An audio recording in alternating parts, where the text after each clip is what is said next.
My boy best friend confessed his feelings and now I'm regretting my actions. After Adam had confessed his love to me in the most heartfelt way and I had made a joke about it and rejected him, he refused to talk to me and didn't come to school for 2 weeks. But when he came to school, Adam looked like a whole different person. He had dyed his blonde hair jet black and had gotten a complete buzz cut. His aura completely changed as soon as he entered the class. Everyone looked at him and I did too. He also wore these tight yet somehow loose-fitting Nike sweatpants that really outlined something in a lot of detail. He sat down at his desk and didn't even turn to look at me. Everyone came and showered him with compliments about his good haircut and he suddenly had the most charming smile as he thanked everyone. Well, everyone but me. I turned to him with a happy smile and said, "Black hair really suits you well. You look so handsome." I made sure to pause before saying handsome, and it couldn't have been more obvious that I was teasing/flirting with him. But he ignored me and continued to speak to this other guy who even stopped talking so Adam would react my comment, but nothing. He ignored me the whole morning and when our homeroom teacher came he asked to switch seats but was denied. That one felt like a low blow. He ignored me and hung out with the people he knew I didn't like. We used to make fun of the popular girl in our class together because she had a crush on Adam, but we both always laughed at her pathetic attempts at him.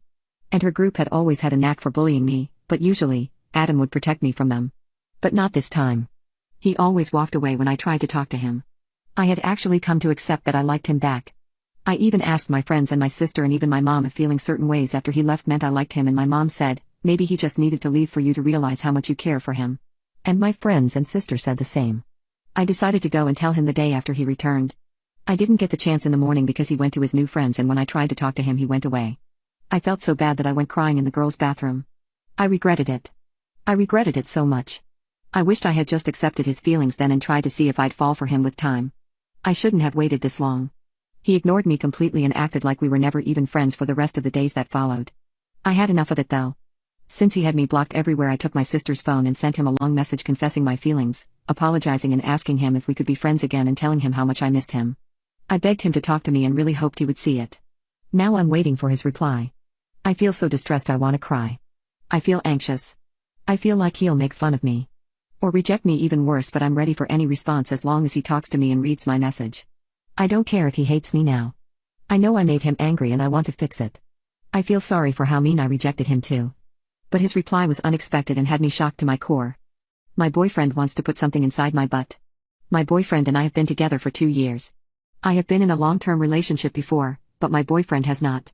With that said, I have had sexual experiences with people who I had long-term relationships with. I have tried butt stuff with my ex and wasn't a fan. I had tried my hardest because it was something I knew my ex was very interested in. Now, knowing what I know now, I probably would have done it differently. I have, unfortunately, like some girls, had an experience where I was forced into things I did not want to do. So, I draw the line where I see fit, and I don't cross it if it makes me uncomfortable. My boyfriend, who has not had a long-term girlfriend, has had a dream for quite some time of doing butt stuff with me. He has made it very difficult to get around, so we talked about it. I love my boyfriend, and we are very open about things together. The conversation started with him telling me that he was upset that he knew I had done that with someone else and that he had not gotten to experience that. I understand where he is coming from, but I told him he did not know what it was like. I had a not-so-pleasant experience with much pain and fear. I told him I wished he knew, or he might not be ready to ask. I did, however, think/say a thought that now I am regretting. I told my boyfriend that if he wants to do it, then he should know how it feels and that he should get a dildo and put it up his A. I thoroughly thought the conversation would end there and that he would not keep trying. But no. He, in fact, did purchase one on a quick ship from Amazon, and within that week, he had put the whole thing up his bum. I told him I was proud of him for trying to understand, but honestly, I think he just did it to get what he wanted. It didn't seem like he was trying to relate with me but more overpowering my will to keep the conversation from continuing. Now, it has been about a month or so. And he has come to collect. I have discovered through other conversations that he believes, but stuff can be considered degrading. He also mentioned that he wanted to know what my exes had. Which feels all too wrong to me. Everything about this just feels like a trap. I told him no and that it makes me uncomfortable and feel like I'm being forced into this for the sake of his, as he says, mental health. Now we are at a standstill, and I am the one in his eyes who is violating him for asking him to do that so that he could do butt stuff with me. Can I get some help here, please, to know that maybe I am just understanding him wrong or that I am, in fact, not crazy for thinking this is an insane conversation? My boy best friend confessed his feelings and now I'm regretting my actions. So, I, 16F, have a best friend who we'll call Adam, 16 male. I have secretly known that Adam has liked me for years, but I didn't think much to it until recently. Adam is also my schoolmate, classmate and we live in the same residential area. He's also the person I confide in for all my problems. A little description on Adam: he's tall, handsome, athletic, fit, smart, funny and sweet, and he has an especially unique sense of humor that only he and I share. He even has good hair and the most beautiful eyes. Adam and I had been friends from kindergarten up till high school. When we were in primary he confessed many times, but I only considered him a friend. I never saw him to be as handsome and amazing as everyone else did. Because I saw him almost all the time of my life. About a month and a half ago, Adam once again confessed to me. This time he did it more maturely and more in a sweet way, and when he gave me a singular beautiful rose. That I actually felt butterflies in my stomach. But, I wasn't sure I felt the same. His confession did really make me think of it, but I really valued our friendship more and I didn't think I felt anything for Adam. So once again I rejected him in a way I regret to this day. I laughed and said, "So I'm still your little obsession? Grow up and move on already, Adam." I said it as a joke, but his face after I said that made me regret my words. He didn't laugh like I did. It seemed like he was fighting back tears. I honestly didn't think he was being 100% serious because he would always say how he will confess 100 times a week to wait for me to say yes. Adam just walked away and left. I tried to follow him, but he said he was feeling a bit sick and just closed his apartment door on me. He didn't come to school the next day. He didn't come outside when I went to call him to walk together to school. He ignored my calls and texts, and when he did see them, he never responded.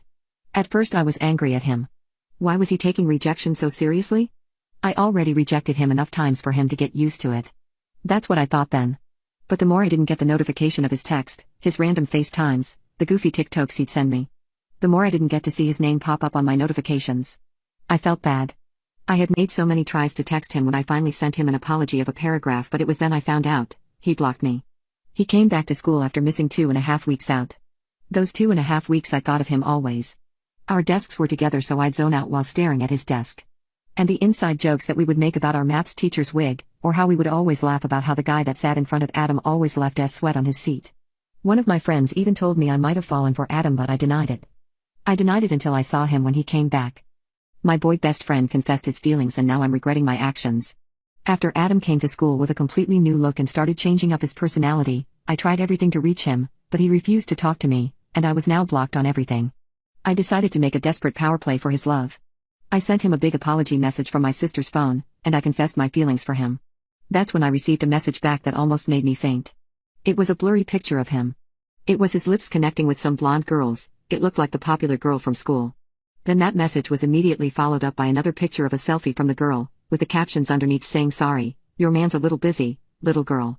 My sister was looking over my shoulder, and she also saw what happened. I was devastated and I just slammed my bedroom door and started crying. He always promised me that I would be his first kiss, and that he would be mine. He broke that promise. And I am trying not to imagine how much further they could have went. He always talked to me about how he wanted a family with me, and how he wanted our kids to have my eyes. I can't believe I ignored all his signs and played all of his attempts off as a joke. If only I had taken him seriously from the start, I wouldn't have been in this situation. That's when I heard a knocking on the door. My sister opened it and said it was for me. That's when I saw Adam. He said he was ready to talk. My eyes had been swollen from crying, but I let Adam into my room, where we used to have all of our great memories. He started off by saying that he wanted for both of us to apologize for what had happened. We both had a very long talk about what happened, and he explained that he was very hurt by how I rejected him, and he felt that I was just leading him on for how I would agree with his flirts. But when he asked me out, I said no, and he thought that I'd think of him as a joke. I explained to him my side and how when I felt I needed and wanted him most, he was out with the girl he knew I hated. He said he understood where I was coming from, but explained how she comforted him in a time of need. This is when I did something I deeply regret, and something I could not have been more ashamed of. I leaned in to kiss him. I thought that by doing that it was going to fix everything. I took him by surprise, so our lips came into contact, but he quickly leaned away and told me how he wasn't ready for a relationship with me. And that he wanted to spend some more time with this other girl. I turned as red as a tomato, but luckily it was dark out and would probably have been hard to tell. He hugged me goodbye and told me that we should probably start off with low contact, and move towards where we had originally been in our friendship. But I couldn't get him off my mind, and I wanted more. I feel like this is so one-sided, and I wish he knew how I feel to like my best friend and have them not reciprocate your feelings. It is the worst feeling in the world. My boyfriend is obsessed with his ex and he doesn't try to hide it. Thinking back to it now, it was so obvious from the start that I would never compare to his ex. I met Matthew at a college party. We accidentally bumped into each other, but he started hitting on me immediately. I was really flattered and it didn't hurt that he was extremely attractive. We stuck together throughout the party and somewhere along the night, we ended up drinking in a bathtub. I thought it was pretty silly, but I wasn't going to say no to Matthew. He brought along 2 beer bottles and asked me to play a game of truth, but if we don't want to answer a question we have to drink. It was all going well, but we were getting more intoxicated by the minute. I then asked him about his relationships because if this guy had a girlfriend, I needed to know now before I did something I would regret. I expected anything but him crying out of nowhere and chugging his beer bottle. I immediately asked what was wrong and he admitted that his girlfriend just broke up with him. He didn't even want to be at this party but his friends dragged him to it. He said I was helping him forget about her until I brought her up. Needless to say, I spent the rest of my night comforting a crying Matthew. In a way, I liked that he was so vulnerable to me, stranger, and I liked that he wasn't afraid to cry in front of others. It was those traits that led me to seek him out for the next week. When I found him again, he remembered me and he looked so happy to see me. I never had a guy look at me the way he did. It was like all my problems disappeared as I looked into his ocean eyes and the memories of the party flooded through me, making me relive every single moment I spent with him. I knew then I needed him in my life. I asked him to hang out and he agreed, saying he had so much fun talking to me at the party. A swarm of butterflies filled my stomach at that moment and I knew they were never going to die. Matthew was just everything I needed. After a year of dating, I knew I was madly in love with him. Every time I was with him life was just easier because he always comforted me through the tough times. I hate to say it, but I was envisioning my future with Matthew. I saw us getting married, having kids, and growing old together. Well, all that changed during Halloween. We were going to every single party at our college so we needed different outfits for each event. I was definitely not an outfit repeater so I was coming up with ideas for the both of us. I knew I wanted to do at least one couple costume so I asked him if he wanted to be Raven and Beast Boy from Teen Titans because I loved that show. While he was previously very involved in this conversation and seemed just as excited as I was, as soon as I said that he got all quiet and reclusive. It's important to mention that we had music playing in the background as we talked and we were each taking turns putting on a song. Well, we were in the middle of my song and he changed it to Put Glimpse of Us by Joji. I found that to be extremely weird but I didn't comment on it. I wasn't even paying attention to the lyrics so I just thought he wanted to put on a calm song compared to the blaring music I had on. He didn't want to keep talking about our Halloween costumes though, which bumped me out. Writing this now I see I was bumped out about the wrong thing. From that moment on, my boyfriend started to ignore my messages. He stopped texting me good morning and good night, didn't talk to me about his day, and we didn't call at night like we usually would. I kept trying to talk to him in person but he always made an excuse to get me to back off. That's when I decided to talk to his friends about it. Because we dated for a year I became really close with all his friends and I think of them as the older brothers I never had. The betrayal that followed made me think otherwise on this. They didn't deserve to be considered family to me. So, I asked them why he wasn't talking to me and they said they weren't sure because he wasn't talking to them either. That made me feel some sort of relief to know I wasn't the only one being ignored, but that relief was short-lived. They asked me if we got into a fight or what started this and they started laughing their asses off when I said we were fine until I suggested dressing up as Raven and Beast Boy. I felt like I wasn't in on some inside joke as they all slapped each other on the knee and gasped for air. When they calmed down, they told me he and his ex dressed up as the characters when they were still together. They even showed me pictures and I saw something that shattered my heart even further. Matthew was looking at his ex in a way he had never looked at me before. There was so much adoration and love in his eyes and even the way he held onto her felt like he never wanted to let her go. I was devastated. The way he looked at her didn't even come close to the way he looked at me. Well, it only got worse from then. His friends were more than eager to spill his secrets once I started asking the right questions. So, Matthew dated her throughout high school and she was his first girlfriend, but she broke up with him because she wanted to fully experience the single college life. Considering she was the life of the party at many events I attended, I see she succeeded. I asked them what Matthew did differently with her than with me and that's when all of them got quiet. My words hung in the air and the tension could be cut with a knife. My heart was pounding in my chest and my knees wobbled, but the color drained completely from my face when one of them finally answered my question. Nothing, he said. He did nothing differently. When I asked what he meant, he let me know that all the places Matthew had taken me to were all places he had taken his ex. He did everything completely the same, as if trying to be reminded of a happier time.